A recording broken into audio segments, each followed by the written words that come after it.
నా బంగారు రాజా, కొద్దిసేపు వినయ్యా. నీ కోసము ఎవరున్నా లేకున్నా, మీ ఇంట్లో వాళ్ళు నిన్నొద్దనుకున్నా, ఎవ్వరు నిన్నొద్దనుకున్నా, నాకు నువ్వే కావాలి. నేను నీతోటే ఉండాలి. నేను నీ ఎంబడే ఉంటాను. బ్రతికినన్ని రోజులైనా కానీ మంచిగా బతుకుందాము. అందరూ ఎన్నో కుక్కలు ఎన్నో మొరుగుతాయి, అవన్నీ పట్టించుకోకుండా మన వంతు ప్రయత్నం మనం చేద్దాము.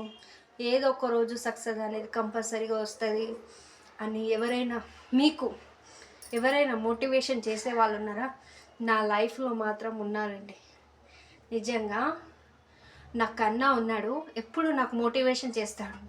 ఏం చేస్తాడంటే, లైవ్ చెయ్యి, నువ్వు లైవ్ చేస్తేనే నీ గోల్ అనేది నువ్వు రీచ్ కావాలి. నీ గోల్ మీద నువ్వు ఫోకస్ పెట్టు.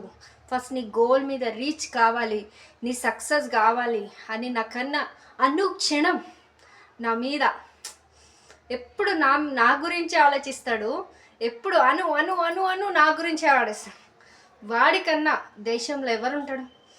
నేను లైవ్లో ఉంటే నాకు ఫుల్ సపోర్ట్ చేస్తాడు. నాకు కన్నీళ్ళు వస్తున్నాయి అంటే వాడు అస్సలు తట్టుకోలేడు. నాకు బాధ వచ్చినా దుఃఖం వచ్చినా ప్రతిదీ వాడితో షేర్ చేసుకుంటాను. ఇంకేముంటుందండి లైఫ్లో? అలాంటి మంచి వ్యక్తికి భార్య ఏ అమ్మాయికైనా కావాలని ఉంటుంది. కానీ ఈ జన్మకు మాత్రం తనకి నేను కాలేను. ఎందుకంటే ఆల్రెడీ కన్నకి మ్యారేజ్ అయిపోయింది. ఆ విషయం నాకు కూడా తెలుసు. అందుకని ఉన్నా కానీ మేము ఫ్రెండ్స్గా అయితే చాలా హ్యాపీగా ఉన్నాము. వాడు ఎప్పుడు నాకు సపోర్ట్ అయితే ఫుల్ చేస్తాడు. ఏది నా మంచి కొరకే చెప్తాడు. అప్పుడప్పుడు వాడిని నేను ఏడిపిస్తాను. అదే నాకు మంచిగా అనిపిస్తుంది. ఎంతైనా ఫ్రెండ్ కదా అలా అని.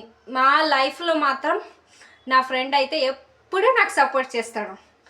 ఎందుకంటే నా ఫ్రెండ్ కదా, ఎందుకంటే దేవుడిచ్చిన ఫ్రెండ్ కదా. అందుకని ఎంత కష్టం వచ్చినా కానీ నా ఫ్రెండ్ మాత్రం నేను అస్సలు వదిలిపెట్టాను. మీ లైఫ్లో ఇలా ఎవరైనా ఉన్నారా? ఇన్బాక్స్లో మెసేజ్ చెయ్యండి.